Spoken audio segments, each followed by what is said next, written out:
Hi friends, आज हम लोग जेएसएलपीएस का सीसीएफटीसी एग्जाम से है ना, जिसमें आपका महिला समूह से प्रश्न पूछा जाता है और उसका हम लोग पार्ट थर्ड है।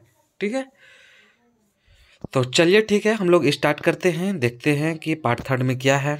जैसे आप लोग का समूह को परिभाषा है। ठीक है, कह रहा है एक मोहल्ले में रहने वाले और एक जैसे सामाजिक आर्थिक समस्याओं को, ठीक है, समस्याओं को सामना करने वाले 12 से 15 महिलाएं, ठीक है, एक लक्ष्य गरीबी हटाना, ठीक है, एक लक्ष्य पाने के लिए कुछ नियम रखने और पालन करते हुए अपने आप, ठीक है, चलाने वाले संस्था को स्वयं सहायता समूह कहते हैं। समझ गए? तो देखिए, वो महिला का समूह 10 से 12, 12 से 15 रहते हैं। ठीक है, इसका मुख्य लक्ष्य था गरीब हटाने के लिए। ठीक है, और एक साथ एक गुच्छा होकर एक संगठित बनते हैं, तो इस तरह से ये स्वयं सहायता समूह बनते हैं। ठीक है, हो जाता है। चलिए आगे आप चलते हैं, देखते हैं समूह का गठन। समूह का गठन में क्या कहता है कि एक मोहल्ले में रहने वाले 12 से 15 आपका गरीब महिलाओं का समूह बनना चाहिए।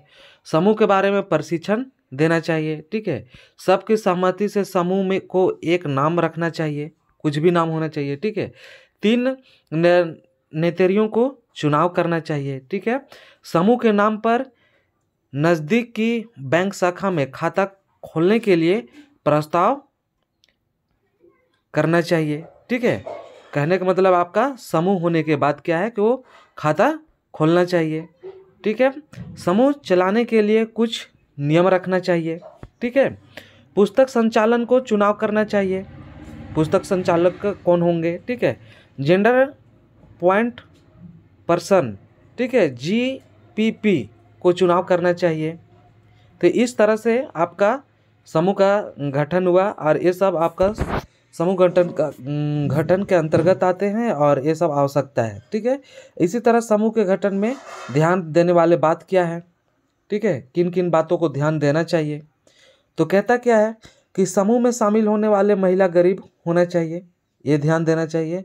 सदस्य होने वाले महिला का उम्र 18 से 50 साल होना चाहिए। ठीक है, वर्ष होना चाहिए। एक परिवार से एक ही महिला होना चाहिए। समझ गए? सदस्यता पाने वाले महिला अन्य समूह में नहीं रहना चाहिए। मतलब ऐसा नहीं कि और एक समूह में जुड़े हैं और फिर दूसरा समूह में जुड़ जाए। सदस्यता पाने वाले महिला किसी भी राजनीतिक पार्टी से में अध्यक्षता की जैसे नहीं होना चाहिए। कहने का मतलब है किसी भी राजनीतिक पार्टी में अध्यक्षता नहीं करता हो या फिर उस तरह से कोई पद ना लिया हो। अगला कह रहा है कि विवाहित महिला होना चाहिए। समझ गए? विवाह मतलब जो भी महिला जुड़े उसका शादीशुदा महिला होना चाहिए। अगला कहता है कि जेंडर पॉइंट पर्सन का चयन में योग्यताएं। समझ गए? तो कैसे कैसे होना चाहिए? तो समूह में रहना चाहिए। समझ गए? कम से कम 30 साल उम्र होना चाहिए। ठीक है, कम से कम 5वीं कक्षा तक वो पढ़ा होना चाहिए। महिला स्वस्थ होना चाहिए, सहनशील होना चाहिए, सेवा भाव रखना चाहिए। ठीक है, समय का पालन करना चाहिए और ईमानदार होना चाहिए। उनके बाद है आपका कि महिला समस्याओं और किशोर बालिकाओं का समस्याओं पर जानकारी होना चाहिए। ठीक है, कह रहा है महिलाओं का वो बना हुआ कानून के ऊपर, योजना के ऊपर जानकारी होने से अच्छा रहता है। ठीक है, तो ये सब आपका क्या है? Gender point. ठीक है, जेंडर पॉइंट है आपका ये सब। अगला क्या कहता है कि महिलाओं का समस्याएं। महिलाओं का समस्याएं के अंतर्गत क्या है कि बच्चों का समस्या, ठीक है, बाहर समस्या है महिलाओं का समस्या का। उसके बाद है दहेज का समस्या। उनके बाद है कि अकेली महिला है जो उनके लिए समस्या। उनके बाद है घरेलू हिंसा। उनके बाद महिला तस्करी। उनके बाद छुआछूत। समझ गए? और उनके बाद फिर देखा जा रहा था आपका तो स्वास्थ्य का समस्या है, असमानता है, बाल श्रमिक है। उनके बाद बच्चा जन्म नहीं होने से बदनाम होता है, ये भी है। पौष्टिक आहार है। ठीक है, घर में लड़की जन्म होने से समस्या। ठीक है, ये सब मतलब आपका महिलाएं जो समस्या का सामना करते हैं वो सब इसमें बतलाया गया है। लड़की पोषण पर समस्या। ठीक है, उनके बाद है क्या कि बच्चों को पढ़ाई पर समस्या, ठीक है, किशोरी समस्याएं, उसके बाद बाल विवाह, फिर अधिक संतान होना, ठीक है, परिवार की समस्याएं, पति पत्नी का समस्या है, ठीक है, सास बहू का समस्या है, उनके बाद फिर भ्रूण भ्रूण हत्या, ठीक है, और उनके बाद ननद का समस्या। तो इस तरह से आपका पूरा का पूरा महिला समस्या है, ठीक है, उससे कैसे निपटा जाए, इस तरह से इस सब में पूरा निराकरण किया जाता है। अब क्या है कि सामाजिक स्वास्थ्य और पोषण कैसे निपटा जाए, ठीक है। तो सामाजिक स्वास्थ्य और पोषण को मतलब क्या क्या होना चाहिए, तो जैसे यहाँ पर बताया जा रहा है कि पहले दिन का प्रशिक्षण में 1 घंटा, ठीक है, क्या होना चाहिए, व्यक्तिगत स्वास्थ्य और सुरक्षित पीने के पानी, मतलब ये दोनों पर चर्चा करना चाहिए। दूसरी बात क्या कह रहा है कि आपका दूसरा जो दिन होगा, है ना, सेकेंड डे, तो उसमें आप लोग को क्या करना है, वो क्या करते हैं दूसरा प्रशिक्षण में, वो भी 1 घंटा का होता है, ठीक है। और उनके बाद जो है कि इसमें बात किया जाता है कि गर्भवती महिलाओं का स्वास्थ्य और पोषण, ठीक है।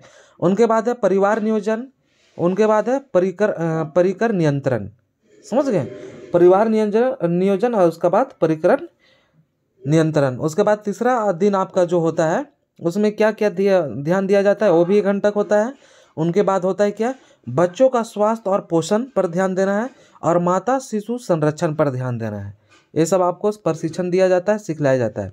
अब उनके बाद आप लोग को बता दें कि समूह के नियम, ठीक है, समूह के नियम में क्या है कि 12 से 15 गरीब महिलाओं का समूह बनना चाहिए, ठीक है। सबकी सहमति से समूह को एक नाम रखना चाहिए। नाम क्या होना चाहिए, सब सदस्यताएं मिलकर 3 नेत्रियों का चुनाव करना चाहिए। 3 पोस्ट होते हैं, 3 कार्य, ठीक है, उनका चुनाव करना चाहिए। उनके बाद क्या कहता है, समूह के नाम पर बैंक में खाता खोलना चाहिए, ठीक है, और हर महीना बैंक में लेन देन भी करना चाहिए। समूह के साप्ताहिक बैठक के लिए निश्चित दिन, स्थल मतलब स्थान, समय आपको तय करना चाहिए। सभी सदस्यताएं हर बैठक को उपस्थित होना चाहिए, ठीक है। बैठक में सभी सदस्यताएं गोलाकार में बैठना चाहिए, गोला होकर बैठना चाहिए। सभी समस्याएं मिलकर चर्चा करके, ठीक है, साप्ताहिक बैठक में करने वाला बचत तय करना चाहिए। हर बैठक में उसी बैठक की अध्यक्षता को चुनाव करना चाहिए, ठीक है, मतलब हर बैठक के एक अध्यक्ष होना चाहिए। अध्यक्षता किनके अध्यक्षता में होना चाहिए, वो चुनाव करना चाहिए। उसके बाद कह रहा है झंडा तैयार करके झंडा के अनुसार चर्चा करके सही निर्णय लेना चाहिए। समूह बैठक में ही सारे लेन देन करना चाहिए सबके बैठे हुए में। और उसके बाद सदस्यताओं की ज़रूरतों को पहचान करके ऋण देकर किस्त और ब्याज तय करना चाहिए, ठीक है। समूह के पुस्तक लिखने के लिए प्रशिक्षण के लिए, ठीक है, पुस्तक संचालन को रखना और समूह की आय से मानदेय देना चाहिए, ठीक है। उनके बाद कह रहा है कि 2 साल को एक बार नेत्रियों को बदलाव करना चाहिए, मतलब जो आप 3 नेत्री चुने थे उसमें 2 साल के बाद उनको बदलाव करना चाहिए, दूसरे को फिर चांस देना चाहिए। समूह के लेन देन साल में एक बार ऑडिट करना चाहिए, ठीक है, एक बार पूरा अच्छा सा ऑडिट करना चाहिए 1 साल में। और सरकारी योजना और सामाजिक समस्याओं पर भी चर्चा करना चाहिए। सरकारी योजना क्या आ रहा है, कैसे होना चाहिए, सामाजिक समस्या क्या है। बैठक में ही पुस्तक लिखना चाहिए, ठीक है, प्रस्ताव पढ़ना चाहिए, सुनकर और हस्ताक्षर करना चाहिए, मतलब सब समझ बूझकर हस्ताक्षर करना चाहिए। समूह के नियम पालन न करने से दंड वसूलना चाहिए, ठीक है, जो मतलब समूह का विरोध जाएगा उससे।